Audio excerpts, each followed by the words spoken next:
쾅! 귀청이 찢어질 듯한 폭발음. 불길이 치솟았습니다. 저는 골목길에 주저앉은 채 제 집이 무너지는 걸 지켜봤습니다. 아, 안 돼. 제 입에서 신음이 새어나왔습니다. 30년을 살아온 집, 남편의 흔적이 남아있던 철공소, 모든 것이 화염에 휩싸여 사라지고 있었습니다. 안녕하세요. 저는 69세 최말순이라고 합니다. 이 이야기는 제가 겪은 충격적인 사건입니다. 끝까지 함께 해주신다면 구독과 좋아요 부탁드립니다. 여러분의 관심이 이런 이야기를 세상에 알리는 힘이 됩니다. 그럼 이제 그날 새벽으로 돌아가 보겠습니다. 경북 구미의 낡은 단층 주택. 저는 이불을 뒤집어 쓴 채 잠을 청하고 있었습니다. 69세. 남편이 세상을 떠난 지 벌써 5년째였습니다. 새벽 3시 12분. 갑자기 현관문이 요란하게 울렸습니다. 쿵쿵쿵. 저는 벌떡 일어났습니다. 심장이 터질 듯 뛰었습니다. 누구세요? 제 목소리는 떨렸습니다. 이 시간에 누가 찾아온단 말입니까? 문 밖에서 다급한 목소리가 들려왔습니다. 할머니, 지금 바로 나오세요. 불이 나요. 저는 황급히 문을 열었습니다. 현관 앞에는 평소 마을에서 택배를 배달하던 청년이 서 있었습니다. 정인호. 40대 초반으로 보이는 그는 항상 조용히 인사만 하던 사람이었습니다. 할머니, 빨리요. 시간 없어요. 정인호는 제 팔을 잡았습니다. 거의 끌다시피 밖으로 데리고 나왔습니다. 저는 슬리퍼도 제대로 신지 못한 채 골목길로 나섰습니다. 아니, 무슨 일이에요? 불이 어디서? 그때였습니다. 쾅! 귀청이 찢어질 듯한 폭발음이 울렸습니다. 제가 평생을 살아온 집, 남편이 운영하던 철공소가 순식간에 화염에 휩싸였습니다. 저는 그 자리에 주저앉았습니다. 다리에 힘이 풀렸습니다. 불길은 점점 높아졌습니다. 철공소 안에 있던 기름통들이 연달아 터지는 소리가 들렸습니다. 할머니, 괜찮으세요? 정인호가 저를 일으켜 세웠습니다. 그의 손도 떨리고 있었습니다. 이마에는 땀이 송골송골 맺혀 있었습니다. 동네 사람들이 하나둘 나오기 시작했습니다. 누군가 소방서에 전화를 걸었습니다. 저는 타오르는 불길을 멍하니 바라보았습니다. 30분쯤 지났을까요? 소방차가 도착했습니다. 소방관들이 분주히 움직였지만 이미 늦었습니다. 철공소는 완전히 무너져 내렸습니다. 온몸이 떨렸습니다. 추위 때문만은 아니었습니다. 인호 씨, 저는 저를 구해준 청년을 돌아보았습니다. 어떻게 불이 날 걸 알았어요? 정인호는 대답하지 않았습니다. 고개를 숙인 채 저를 바라보았습니다. 그의 눈빛에는 묘한 두려움이 서려 있었습니다. 택배 돌리다가 연기 냄새를 맡았어요. 그래서 깨웠습니다. 그는 짧게 대답했습니다. 저는 뭔가 이상하다는 느낌을 지울 수 없었습니다. 연기 냄새? 폭발 직전까지 아무 냄새도 나지 않았는데요. 고맙습니다. 정말 고마워요. 저는 인호의 손을 꼭 잡았습니다. 인호는 고개를 끄덕였습니다. 그리고는 조용히 사람들 틈으로 사라져갔습니다. 저는 다시 불타버린 집을 바라보았습니다. 남편과 함께 살았던 추억들, 모든 것이 제가 되어 날아갔습니다. 하지만 제 마음 한구석에서는 의문이 자라나고 있었습니다. 정인호는 어떻게 정확히 그 시간에 그곳에 있었을까요? 어떻게 불이 날 것을 미리 알았을까요? 동이 트기 시작했습니다. 저는 여전히 그 자리에 서 있었습니다. 경찰차 한 대가 천천히 다가오고 있었습니다. 사흘이 지났습니다. 경찰서에서 조사가 진행되었습니다. 젊은 형사가 제 앞에 앉았습니다. 할머니, 큰일 겪으셨네요. 형사는 서류를 넘기며 말했습니다. 조사 결과 노후된 가스배관 때문에 발생한 사고로 보입니다. 오래된 집이라 배관 관리가 안 됐던 거죠. 저는 고개를 저었습니다. 아니에요. 작년에 배관 점검 다 받았어요. 문제 없다고 했는데요. 그래도 할머니 30년 된 집이잖아요. 보험 처리하시고 새로 시작하세요. 형사는 더 이상 제 말을 듣지 않았습니다. 서류 몇 장에 도장을 찍으라고 했습니다. 저는 멍하니 집으로 돌아왔습니다. 지금은 이웃집 창고를 빌려 지내고 있었습니다. 좁고 어둡고 습했습니다. 하지만 갈 곳이 없었습니다. 그날 오후 현관문을 두드리는 소리가 들렸습니다. 제가 문을 열자 정장을 입은 남자 2명이 서 있었습니다. 최말순 할머니시죠?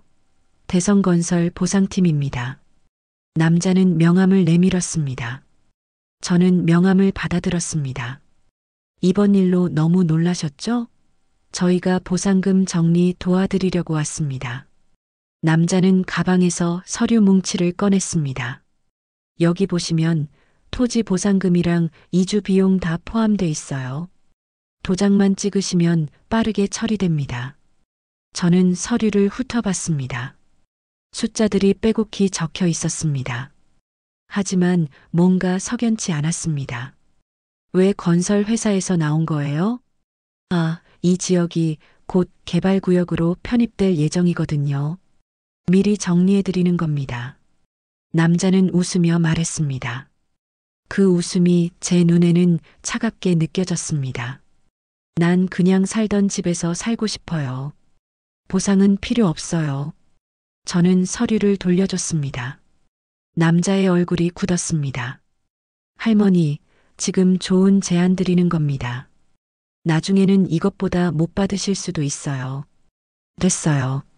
나가주세요. 저는 단호하게 말했습니다. 남자는 입술을 깨물었습니다. 그리고는 서류를 집어넣고 일어섰습니다. 할머니, 후회하실 겁니다. 남자는 문을 닫고 나갔습니다. 저는 가슴이 답답했습니다. 무언가 잘못되고 있다는 느낌. 그 느낌은 점점 강해졌습니다. 그날 밤, 저는 잠을 이룰 수 없었습니다. 창문 밖을 내다보니 동네 전봇대에 누군가 무언가를 붙이고 있었습니다. 새벽녘이 되어서야 저는 밖으로 나갔습니다. 전봇대에는 큼지막한 종이가 붙어 있었습니다. 도시개발구역 해체 반대자 명단. 그 명단에는 동네 주민 12명의 이름이 적혀 있었습니다. 제 눈이 한 곳에 멈췄습니다. 최말순. 제 이름 위에 빨간 줄이 그어져 있었습니다. 마치 지워버리겠다는 듯이 저는 종이를 뜯어냈습니다. 손이 떨렸습니다.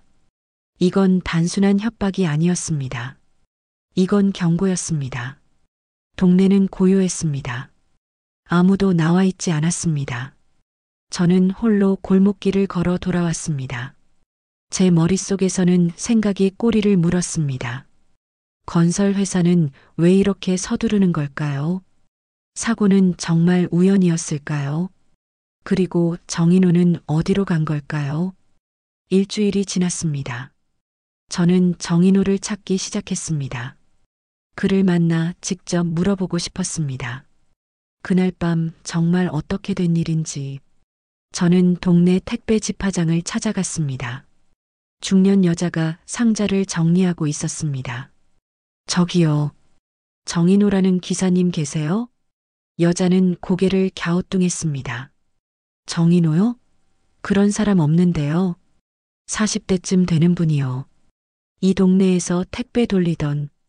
할머니, 우리 여기 배달기사 5명인데 그런 이름 없어요. 저는 당황했습니다. 분명 그 사람은 택배차를 몰고 다녔습니다. 동네 사람들도 다들 알고 있었습니다. 혹시 최근에 그만둔 사람은요? 없어요. 다들 오래 일한 사람들이에요. 저는 집화장을 나왔습니다. 이해할 수 없었습니다. 그렇다면 정인호는 대체 누구란 말입니까? 저는 동사무소로 향했습니다. 민원실 직원에게 물었습니다. 이 동네에 정인호라는 사람 사는지 확인할 수 있을까요? 직원은 컴퓨터를 두드렸습니다. 잠시 후 고개를 저었습니다. 이 지역엔 정인호라는 분이 등록되어 있지 않네요. 저는 힘이 쭉 빠졌습니다. 그날 밤 저를 구해준 사람, 그 사람이 존재하지 않는다니. 집으로 돌아오는 길, 저는 폐공장 근처를 지나가게 되었습니다. 예전에 조그만 봉제 공장이었지만 지금은 텅 비어 있었습니다. 공장 담벼락 옆에 무언가 반짝이는 게 보였습니다.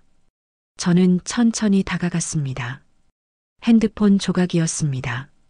액정은 깨져 있었지만 뒷면은 온전했습니다. 저는 조각을 주워 들었습니다. 경찰서로 가져가야 한다고 생각했습니다. 이튿날 아침, 경찰서에서 연락이 왔습니다. 형사가 저를 불렀습니다. 할머니, 가져오신 핸드폰 확인했습니다. 형사는 심각한 표정이었습니다. 안에 녹음 파일이 하나 있더군요. 무슨 내용인데요? 들어보시겠습니까? 형사는 재생 버튼을 눌렀습니다. 지지직거리는 잡음 사이로 목소리가 들렸습니다. 그 아줌마 오늘 새벽에 처리한대요. 제 숨이 멎는 듯 했습니다. 분명 정인호의 목소리였습니다. 내가 막을게. 녹음은 거기서 끊겼습니다. 저는 의자를 붙잡았습니다. 처리한다는 게 무슨 뜻입니까? 저를 죽이려 했다는 뜻입니까? 할머니, 이 사람 아세요? 정인호요. 저를 구해준 사람이에요. 형사는 고개를 끄덕였습니다. 흔적을 좀 더 조사해 보겠습니다. 할머니는 조심하고 계세요. 저는 경찰서를 나왔습니다. 하늘이 낮게 깔려 있었습니다. 비가 올 것 같았습니다. 정인호는 저를 구하려다 사라진 것입니다. 그는 무언가를 알고 있었습니다. 그리고 그 때문에 목숨을 잃었을지도 모릅니다. 제 가슴은 무거웠습니다. 저 때문에 젊은 사람이 목숨을 잃었다는 생각. 그 생각이 저를 짓눌렀습니다. 저는 정인호에 대해 알아보기 시작했습니다. 동네 사람들에게 물어봤지만 아무도 그를 기억하지 못했습니다. 마치 처음부터 존재하지 않았던 사람처럼. 저는 도서관으로 갔습니다. 신문 자료를 뒤지기 시작했습니다. 구미 지역 기사들을 한 장 한 장 넘겼습니다. 그러다 2년 전 기사 하나를 발견했습니다. 공단 불법 폐기물 유출 내부 고발. 기사에는 얼굴이 가려진 남성의 사진이 실려 있었습니다. 제보자 정모 씨는 공단 하청업체 직원으로. 저는 기사를 꼼꼼히 읽었습니다. 정인호일까요? 체격과 나이가 비슷해 보였습니다. 기사 말미에는 이런 내용이 있었습니다. 제보 이후 정모 씨는 회사에서 해고되었으며 현재 소재 파악 안 됨. 저는 다른 기사들도 찾아봤습니다. 공단 확장 계획, 주민 이주 문제, 환경 오염 논란, 모든 것이 연결되어 있었습니다. 그리고 제가 살던 동네, 바로 공단 확장 예정지 안에 포함되어 있었습니다. 저는 책상에 앉아 생각에 잠겼습니다. 그렇다면 제 집 폭발은 사고가 아니었습니다. 누군가 일부러 터뜨린 것입니다. 주민들을 쫓아내기 위해서. 저는 과거를 떠올렸습니다. 사고 나기 일주일 전, 정인호가 집에 찾아왔었습니다. 아줌마, 배관 점검 좀 하고 가도 될까요? 동네 순회 점검이래요. 저는 그를 안으로 들였습니다. 정인호는 지하실과 보일러실을 꼼꼼히 살폈습니다. 그때 그는 뭔가를 발견한 것입니다. 그 사람은 나를 살리려고. 저는 중얼거렸습니다. 정인호는 이미 알고 있었습니다. 누군가 배관에 손을 댔다는 것을. 그래서 새벽에 저를 깨워 구한 것입니다. 저는 다시 집터를 찾아갔습니다. 완전히 불타버린 폐허. 경찰 통제선이 아직 쳐져 있었습니다. 저는 조심스럽게 안으로 들어갔습니다. 지하실 쪽으로 내려가는 계단. 거기에는 타다 남은 배관 조각들이 흩어져 있었습니다. 저는 조각 하나를 집어들었습니다. 배관 끝부분이 이상하게 잘려 있었습니다. 녹슨 것이 아니라 깔끔하게 절단된 흔적. 누군가 일부러 자른 거야. 저는 그 조각을 가방에 넣었습니다. 증거였습니다. 이건 사고가 아니라 범죄였습니다. 돌아오는 길, 저는 건설회사 사무실 앞을 지나갔습니다. 대성건설, 큼지막한 간판이 걸려 있었습니다. 저는 멈춰 섰습니다. 이 사람들이 관련되어 있을까요? 정인호는 이들과 싸우다 사라진 걸까요? 제 핸드폰이 울렸습니다. 모르는 번호였습니다. 전화를 받자 낯선 남자 목소리가 들렸습니다. 최말순 씨, 쓸데없는 짓 그만하세요. 조용히 사세요. 전화는 끊겼습니다. 저는 핸드폰을 꽉 쥐었습니다. 손이 떨렸습니다. 하지만 멈출 수 없었습니다. 정인호는 저를 구하려다 목숨을 잃었습니다. 이제 제가 진실을 밝혀야 했습니다. 그날 밤부터 전화가 쏟아지기 시작했습니다. 새벽 2시, 제 핸드폰이 울렸습니다. 여보세요? 그냥 조용히 지내요. 노인네가 세상 구하려다 고생하지 말고. 목소리는 차갑고 날카로웠습니다. 저는 전화를 끊었습니다. 하지만 10분 뒤 또 울렸습니다. 그리고 또 저는 잠을 이룰 수 없었습니다. 다음 날도 마찬가지였습니다. 전화는 계속됐습니다. 며칠 후 며느리 장유진이 찾아왔습니다. 유진은 40대 초반으로 말이 거칠고 성격이 급했습니다. 어머니, 대체 무슨 짓 하시는 거예요? 유진은 문을 열자마자 소리쳤습니다. 뭐가 어쨌다는 거야? 동네 사람들한테 다 물어보고 다니신다면서요? 경찰서도 가고? 당연하지. 우리 집이 불타버렸는데. 어머니, 그냥 보상금 받고 이사 가요. 왜 이를 키워요? 유진은 짜증을 냈습니다. 저는 며느리를 바라봤습니다. 유진아, 이건 단순한 사고가 아니야. 누가 일부러. 어머니, 지금 무슨 말씀하시는 거예요? 음모론이에요? 유진은 제 말을 자르고는 한숨을 쉬었습니다. 제발 조용히 지내세요. 우리도 살기 바빠요. 유진은 돌아서려다 멈췄습니다. 거실 한쪽에 하윤이가 서 있었습니다. 14살 손자. 제 눈에 넣어도 아프지 않을 아이였습니다. 할머니. 하윤이가 조심스럽게 입을 열었습니다. 그날 새벽에 트럭 타고 나간 사람. 아빠 친구였어요. 유진의 얼굴이 하얗게 질렸습니다. 하윤아, 무슨 소리야? 진짜예요. 아빠가 전화 받고 나갔어요. 누가 부르길래 새벽에. 저는 하윤이를 가만히 바라봤습니다. 아이의 눈은 흔들리지 않았습니다. 유진아. 저는 며느리를 쳐다봤습니다. 내 남편이 어디서 일한다고 했지? 유진은 대답하지 않았습니다. 입술만 파르르 떨었습니다. 건설회사 하청업체라고 했잖아요. 왜요? 어느 건설회사? 대성건설이요. 왜 그러세요? 저는 눈을 감았습니다. 모든 것이 연결됐습니다. 아들, 며느리, 그리고 건설회사. 유진아, 집에 가봐. 나 혼자 있고 싶구나. 유진은 하윤이 손을 붙잡고 나갔습니다. 문이 닫히고 조용해졌습니다. 저는 소파에 앉았습니다. 가슴이 답답했습니다. 제 아들은 알고 있었을까요? 자신의 어머니 집이 터질 거라는 걸. 저는 고개를 저었습니다. 아들을 믿고 싶었습니다. 하지만 하윤이의 말은 거짓이 아니었습니다. 그날 저녁 또 전화가 왔습니다. 이번엔 문자였습니다. 마지막 경고입니다. 그만두세요. 저는 핸드폰을 내려놨습니다. 창밖을 바라봤습니다. 어둠이 깔리고 있었습니다. 저는 결심했습니다.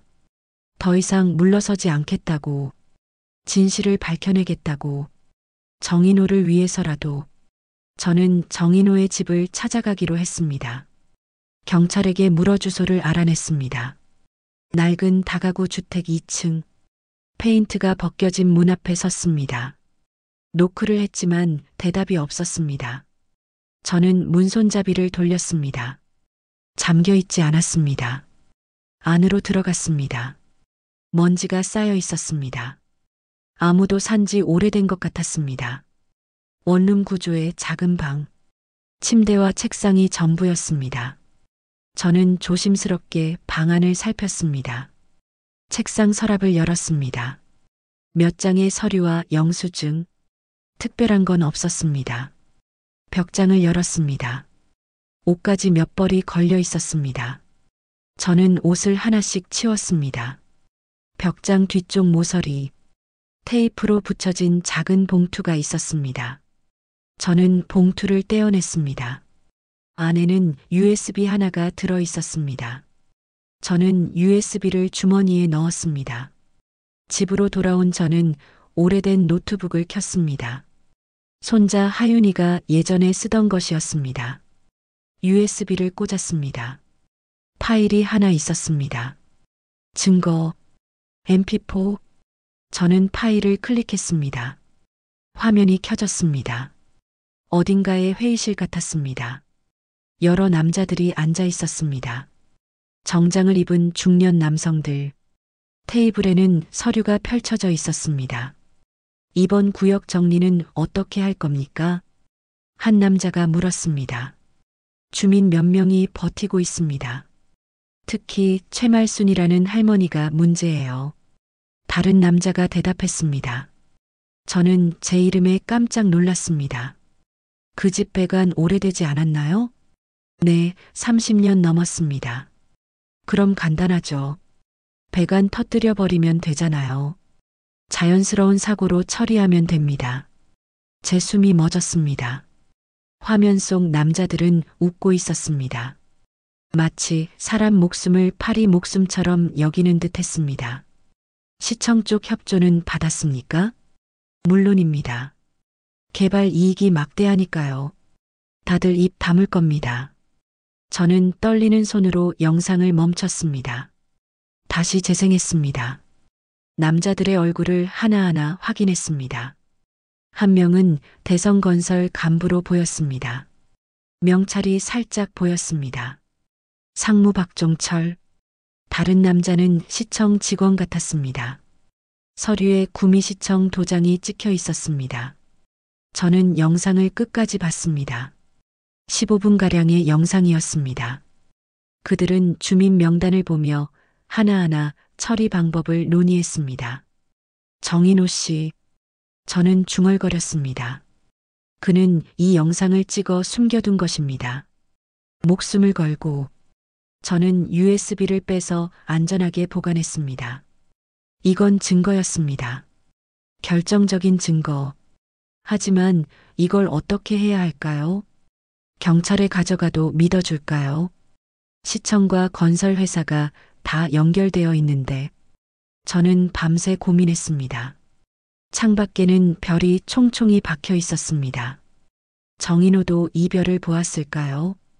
다음 날 아침 저는 결심했습니다. 언론에 제보하기로. 저는 지역 신문사를 찾아갔습니다. 구미일보.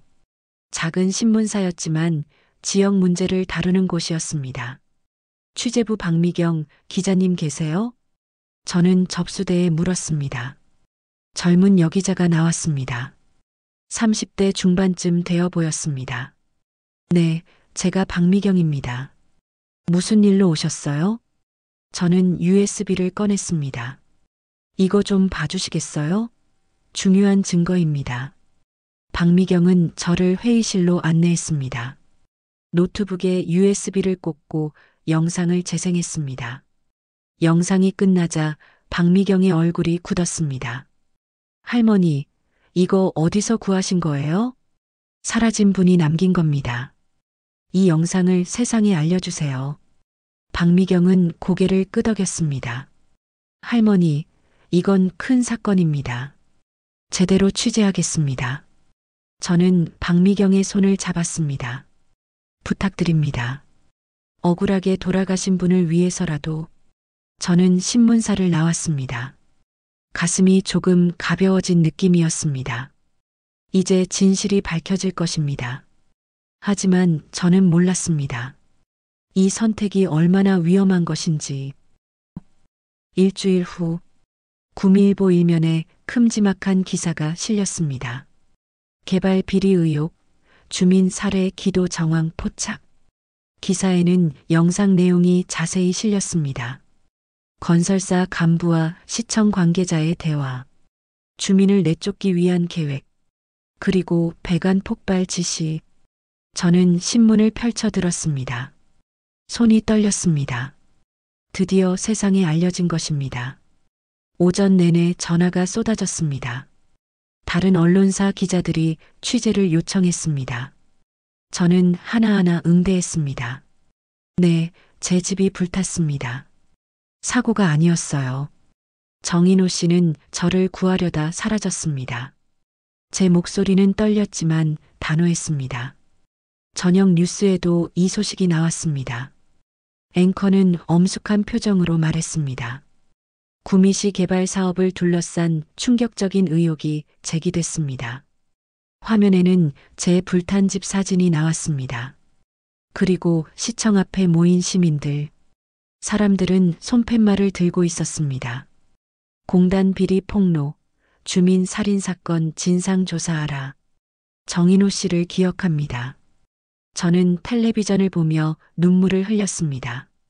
사람들이 움직이고 있었습니다. 진실이 힘을 얻고 있었습니다. 하지만 그날 밤, 제 집 창문에 돌이 던져졌습니다. 유리가 깨지는 소리. 저는 깜짝 놀라 밖을 내다봤습니다. 아무도 보이지 않았습니다. 어둠만 깔려 있었습니다. 다음 날, 우편함에 편지가 꽂혀 있었습니다. 봉투를 열자 사진 한 장이 들어 있었습니다. 손자 하윤이가 학교 가는 사진이었습니다. 뒷면에는 빨간 글씨로 쓰여 있었습니다. 조용히 하세요. 다음은 손자입니다. 저는 주저앉았습니다. 가슴이 철렁 내려앉았습니다. 아이까지 위협하다니. 하지만 물러설 수 없었습니다. 이미 시작한 일이었습니다. 저는 경찰에 신고했습니다. 형사들이 집 주변을 조사했습니다. 하지만 범인을 찾을 수 없었습니다. 며칠 후 시민단체 변호사 정태진이 저를 찾아왔습니다. 50대 중반의 차분한 인상. 할머니, 제가 도와드리겠습니다. 법적으로 싸워봅시다. 고맙습니다. 하지만 위험하지 않을까요? 위험하죠. 하지만 누군가는 해야 합니다. 정태진은 서류 가방을 열었습니다. 대성건설과 시청을 상대로 고소하겠습니다. 손해배상과 진상조사 요구하겠습니다. 저는 고개를 끄덕였습니다. 그날 저녁, 박미경 기자에게서 전화가 왔습니다. 할머니, 제가 교통사고를 당했어요. 뭐라고요? 괜찮아요. 경상이에요. 하지만 이건 우연이 아닌 것 같아요. 제 가슴이 철렁했습니다. 미경 씨, 괜찮으세요? 네, 조심하세요. 저들이 본격적으로 움직이는 것 같아요. 전화가 끊겼습니다. 저는 창밖을 바라봤습니다. 싸움은 이제 시작이었습니다. 석 달이 흘렀습니다. 재판이 열렸습니다. 구미지방법원. 방청석은 사람들로 가득했습니다. 저는 검은색 한복을 입고 법정에 들어섰습니다. 기자들이 카메라를 들이댔습니다. 플래시가 터졌습니다. 피고석에는 대성건설 부회장 박종철이 앉아 있었습니다. 60대 중반의 남자, 무표정한 얼굴이었습니다. 재판장이 입장했습니다. 모두 일어섰습니다. 제1회 공판을 시작하겠습니다. 재판장의 목소리가 울렸습니다. 저는 손을 꼭 쥐었습니다. 검사가 기소 내용을 낭독했습니다. 업무상 과실치사, 재물손괴, 공무원 직권 남용. 변호인은 무죄를 주장했습니다. 피고인은 개발 사업을 추진했을 뿐입니다. 사고와는 무관합니다. 정태진 변호사가 반박했습니다. 증거 영상을 보시면 명백합니다. 이들은 계획적으로 범행을 저질렀습니다. 법정에 영상이 재생됐습니다. 박종철의 목소리가 울려 퍼졌습니다. 배관 터뜨려 버리면 되잖아요. 방청석이 술렁였습니다. 박종철은 고개를 숙였습니다. 증인 최말순 씨, 앞으로 나오십시오. 저는 증언대로 걸어갔습니다. 다리가 후들거렸습니다. 하지만 곧게 섰습니다. 증인, 사건 당일 상황을 말씀해 주십시오. 저는 천천히 입을 열었습니다. 새벽 3시였습니다. 정인호 씨가 저를 깨웠어요. 제 목소리는 떨렸습니다. 그분은 저를 밖으로 데리고 나왔습니다. 그리고 제 집이 폭발했어요.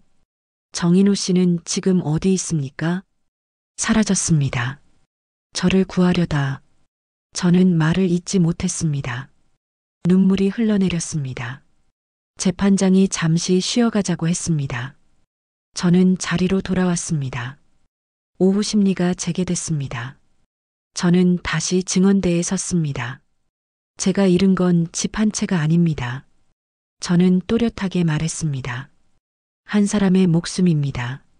정인호 씨는 제 나이 절반도 안 된 젊은이였어요.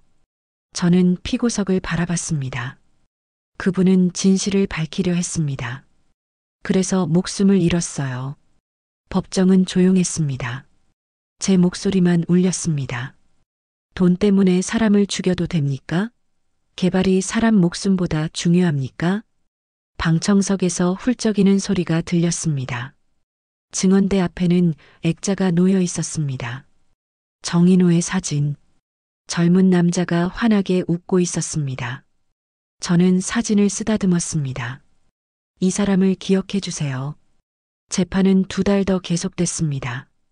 여러 증인이 나왔습니다. 전문가들이 감정 결과를 발표했습니다. 마침내 선고일이 왔습니다.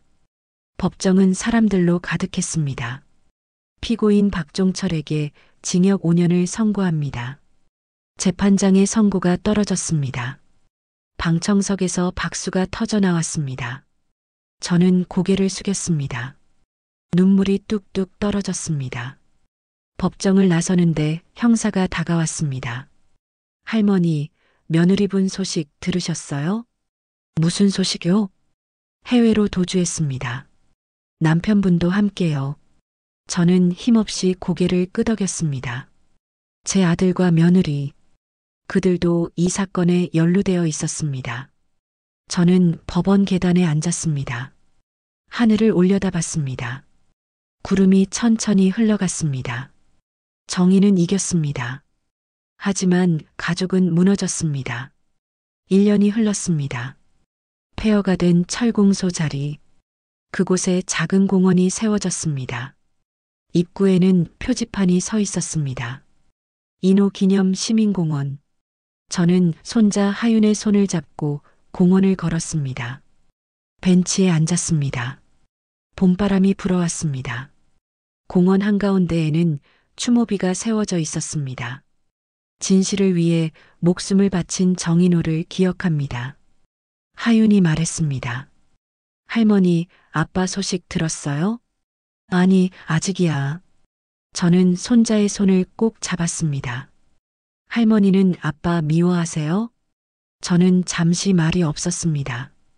미운 건 아니야. 그냥 안타까울 뿐이지. 하윤은 고개를 끄덕였습니다. 저는 할머니처럼 용감한 사람이 되고 싶어요. 저는 손자를 안아주었습니다. 하윤아, 용감한 게 중요한 게 아니야. 옳은 걸 아는 게 중요해. 공원에는 사람들이 오가고 있었습니다. 아이들이 뛰어놀고 있었습니다. 웃음소리가 들렸습니다. 저는 하윤에게 물었습니다. 하윤아, 사람 목숨이 왜 이렇게 값이 싸졌을까? 하윤은 잠시 생각하더니 대답했습니다. 할머니가 이렇게 싸웠잖아요. 그래서 이젠 비싸졌어요. 저는 웃음을 지었습니다.